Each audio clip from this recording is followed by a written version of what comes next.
The Salt City. How Syracuse built an empire on brine and lost it to the ground. In 1862, Syracuse, New York produced 9,053,874 bushels of salt.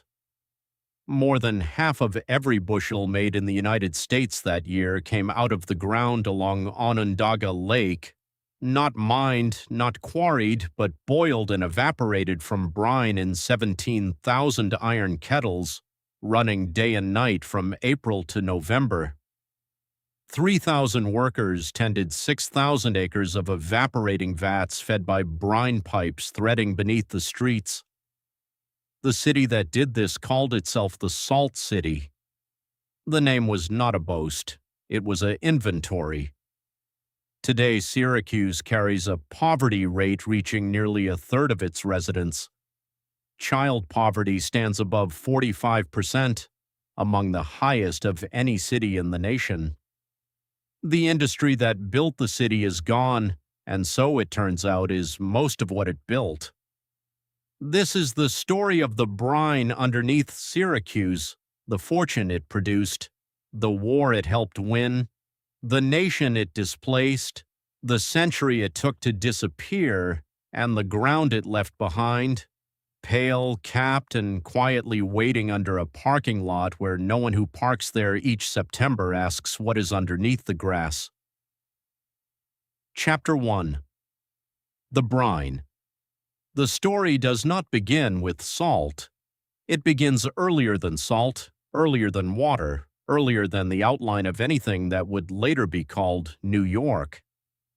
About 420 million years ago, in the Silurian period, an inland sea stretched across the middle of the continent where central New York would eventually sit. There was no lake yet, no shoreline shaped like the one a modern map would recognize. There was only water, shallow and warm and evaporating under a sun and a sky no human eye would ever witness, because there were no humans, no mammals of any kind, and nothing on land taller than a fern. As that sea evaporated cycle after cycle, it left behind a bed of rock salt hundreds of feet thick in places, a mineral inheritance laid down not in a single event but across an immense stretch of geologic patience, the way a kettle left on a stove for 100,000 years might reduce itself to nothing but crystal. Then the sea did what evaporating basins do next.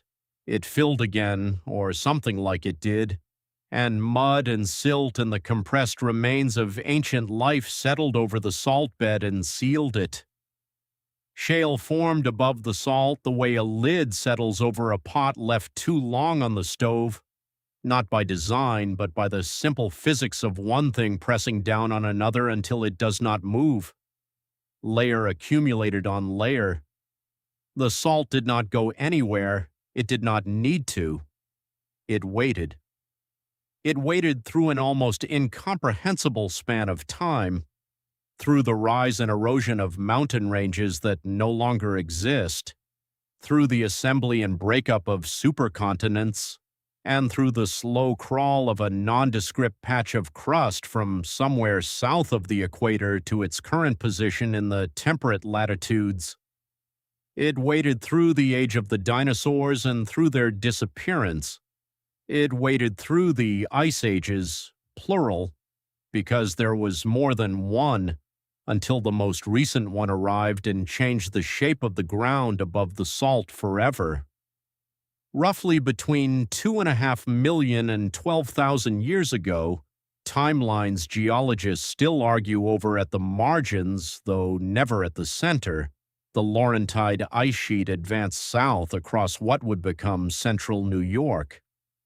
It was not fast. Glaciers do not do fast. They are patient, grinding, and relentless, the way a hand planing a piece of wood does not look violent from a distance but removes material all the same, one pass at a time, for as long as it takes. The ice in this case took millennia. It carved as it went, and one of the things it carved was a deep trough running roughly along what would become the southern basin of a lake, a scar in the bedrock that geologists would later name the Onondaga Trough, deeper in places than the modern lake bed above it, buried now under thousands of years of glacial till and sediment that settled once the ice finally began to retreat. When the retreat came, it came the way retreats in geologic time always do, slowly, and then in human terms, essentially all at once. The ice that had covered central New York for thousands of years thinned, stalled, thinned again, and pulled back north, leaving behind an entirely rearranged landscape: moraines, drumlins, outwash plains, and meltwater. An extraordinary amount of meltwater, moving through a landscape of fractured, weakened rock, looking the way water always looks, indifferently and without intention, for the path of least resistance downward and outward. It found the cracks.